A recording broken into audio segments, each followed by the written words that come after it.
On October the 2nd of 2016, this year, I did a video about Clementa Pinckney, the senator and the pastor who was killed during the Charleston Church Mother Emanuel massacre carried out by Dylann. And in that video, I raised concerns of it being an assassination.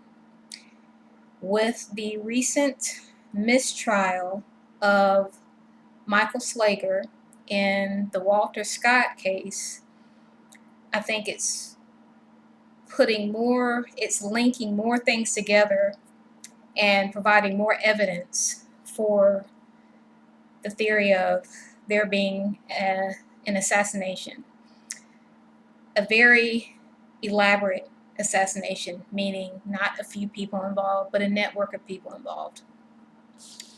Let me first start off by saying that Clementa Pinckney was a Christian Democrat. Now, as a Democrat, I cannot support him because I'm not with either party, Republican, Democrat, and I don't believe real change can come from existing systems.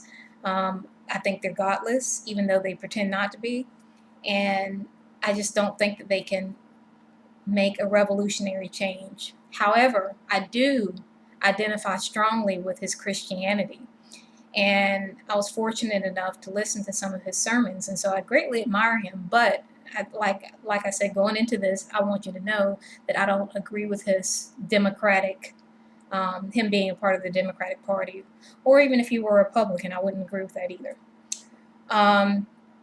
Now, Clementa Pinckney rallied support for police cameras following the Walter Scott murder. And, I don't know much about Walter Scott. I know what the media has told me, that he was behind on child support and he didn't want to go back to jail. Now, Clementa Pinckney also, in the Charleston area, was troubled by the fact that he was shot 6-8 times, and it was unbelievable that a police officer would shoot someone in the back that many times, and he was thankful that there was a video camera to actually record that. So he called for police to wear body cameras in order to show the public that, yes, this can be done. Yes, this injustice can be done and it needs to be exposed. And so he called for there to be, body cams on police officers. And he is a Democrat.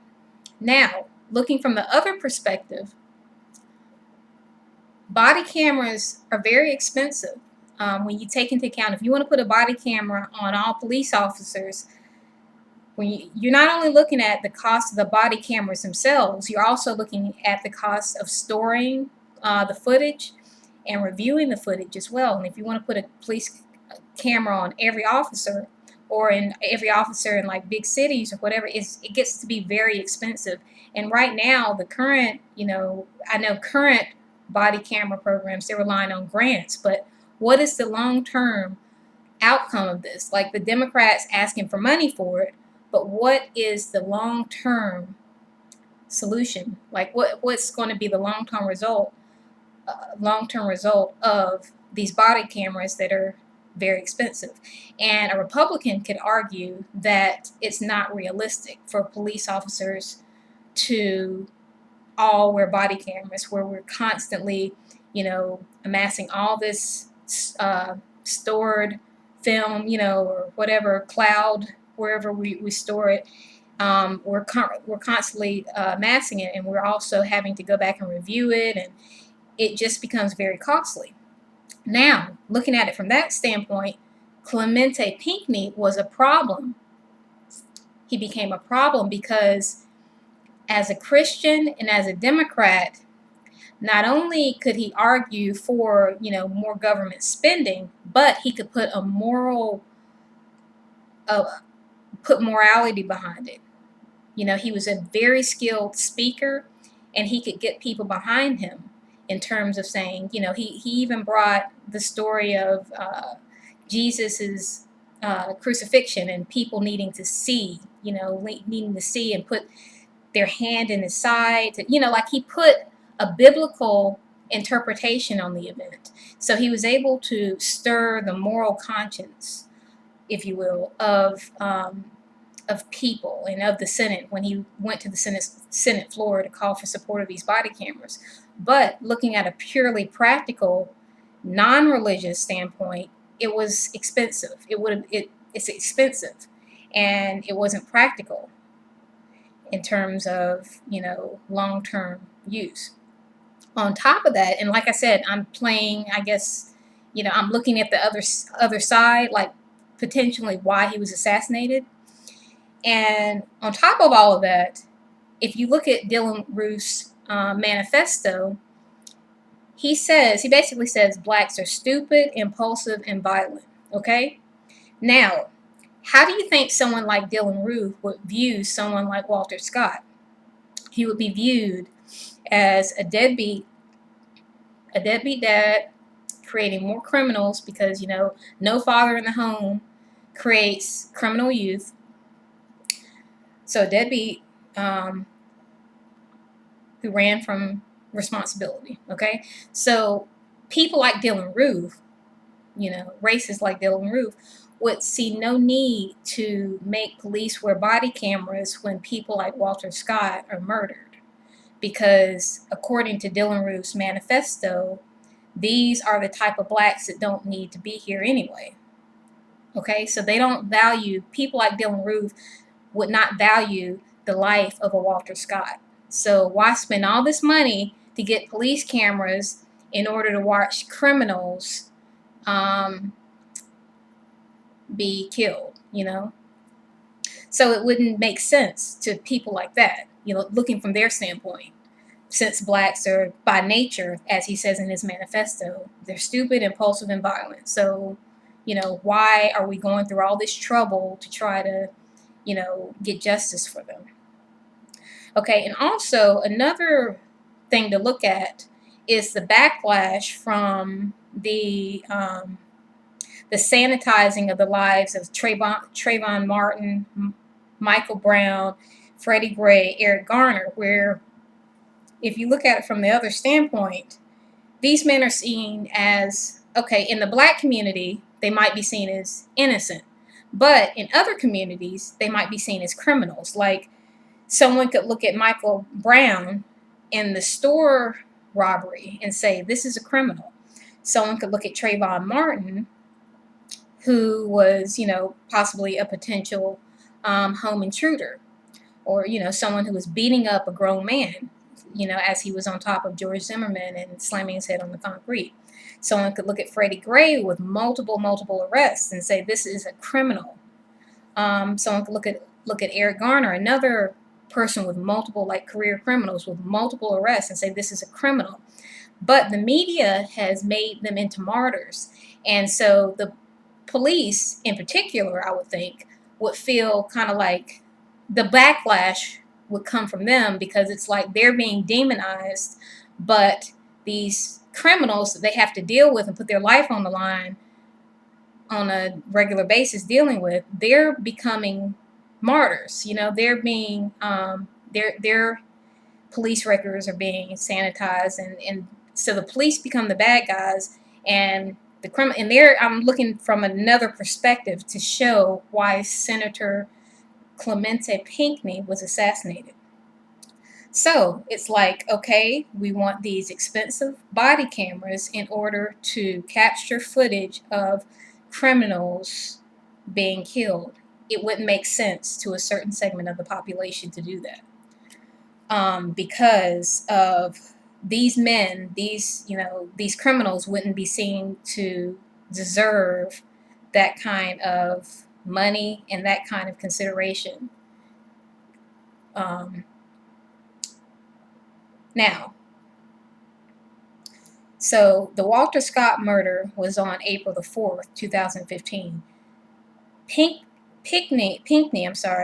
made the body camera moral speech, pulling at the heartstrings, on May the 9th of 2015. So a month later, after Walter Scott's murder, he made this very charismatic, very, moving speech on the Senate floor. Okay, he's a senator, a state senator, on May the 9th of 2015. He was murdered on June 17th, 2015. So a little over a month later, he was murdered. So there's the Scott murder. A month later, Pinckney made the body camera speech. And then a little over a month later, he was murdered. Okay? Coincidence? Now, and here is, in the other video, I talked about how Dylann Roof asked specifically for Clementa Pinckney when he went into the church. But he also wrote in his manifesto, I am not in the position to alone go into the ghetto and fight. Again, we note in the manifesto, blacks are stupid, impulsive, and violent. Now, 9 church members at a Bible study, do they fit that profile? Do they fit the profile of the black person that Dylann Roof is talking about in his manifesto? Are they, in the ghetto, being impulsive, being violent? No, they are the exact opposite of the black person that Dylann Roof is talking about. And here in the manifesto, he talks about going in the ghetto. So if you're talking about going in the ghetto to start a war, why would you start the war in a peaceful church? It does not make sense. And why would you ask specifically for the pastor of a peaceful church, the leader of a peaceful church, the one who would be capable of making black people more peaceful and less of a threat to you? Why would you kill him? It does not make any sense. Clementa Pinckney was murdered because he was defending the supposed criminals that it's backlash for defending, blacks who are considered worthless by, Dylann Roof's manifesto and those who think like him. He was the one to carry out the master plan. But to people like Dylann Roof, the kind of people that Clementa Pinckney was rallying for, the Walter Scotts, the whatever, the criminals, they are not, in their mind, they're not worth body cameras. They're not worth that kind of consideration.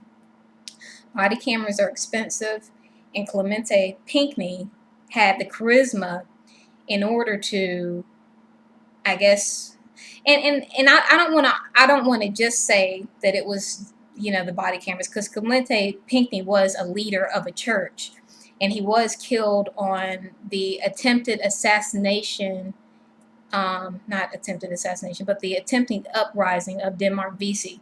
So it was more than that. It was more than the body cameras. Clementa Pinckney was an actual leader, and he did stand for something. So, and he was murdered, on the anniversary of the planned uprising by Denmark Vesey. So it's also a political statement against blacks in general. And also in the manifesto, Dylann Roof speaks about, how the whites were the minority in South Africa, and yet they still were able to dominate because they're superior. And also, he said that he chose Charleston because of their, had the highest black population, but I guess saying that whites can still dominate it. So it wasn't only because of the body cameras, but because they want to still, in the tradition of killing black leaders, you want to knock out the head. You want to knock out the person who is capable of organizing his people in any way, in terms of gaining awareness, gaining confidence, gaining dignity, all the things that are necessary in order to be organized enough to fight whatever, like the enemy or oppression or whatever. Like, you need to be organized, and like there are people who can organize. But if you don't want people to organize and you take out their leader, then they're unable, they become ineffective in any planned uprising or any planned taking over. And then, so it's also a political statement. But looking at the dates, the April 4th date, then May 9th, and then June 17th. You know, it's not, I don't believe it's coincidence. Now, during the Michael Slager trial, the prosecutors dropped the North Charleston felony police charge against the only black juror and the foreman because Dorsey Montgomery, he was the only black juror, and he had a felony charge pending. But 3 weeks into the trial, the prosecutor's office dropped the Montgomery charge. And the same day, he was appointed the foreman. And he is the only black on the jury of the mistrial. You know? Now, and after that, you know, he made the talk show rounds. And I thought that his demeanor seemed wrong considering the circumstances.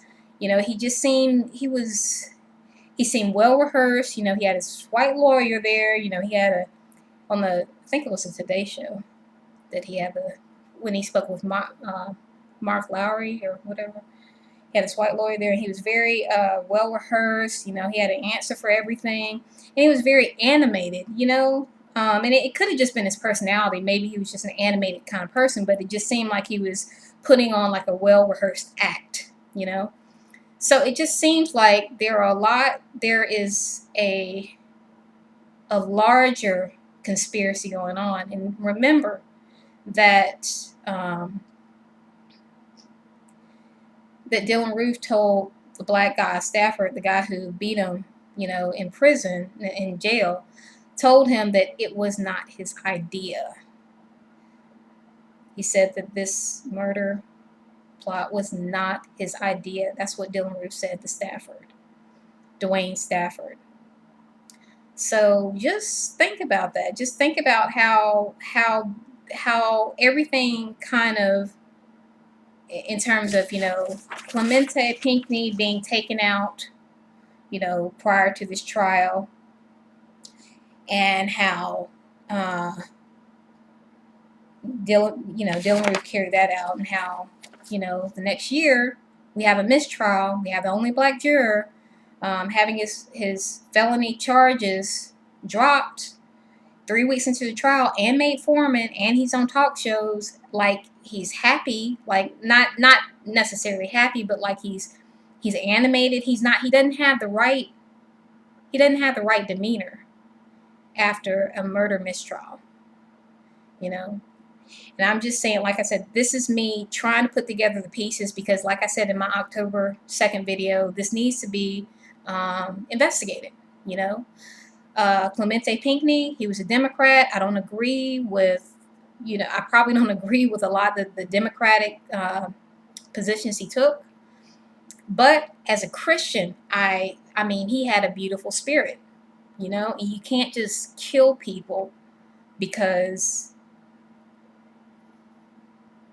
of, you can't just kill people with beautiful spirits because they stand for something, you know. Pinckney saw value in Walter Scott's life, and, you know, he can't be faulted for that. He saw value in Walter Scott's life. So that's just, you know, in my opinion, more evidence pointing to a planned and organized assassination of Clementa Pinckney.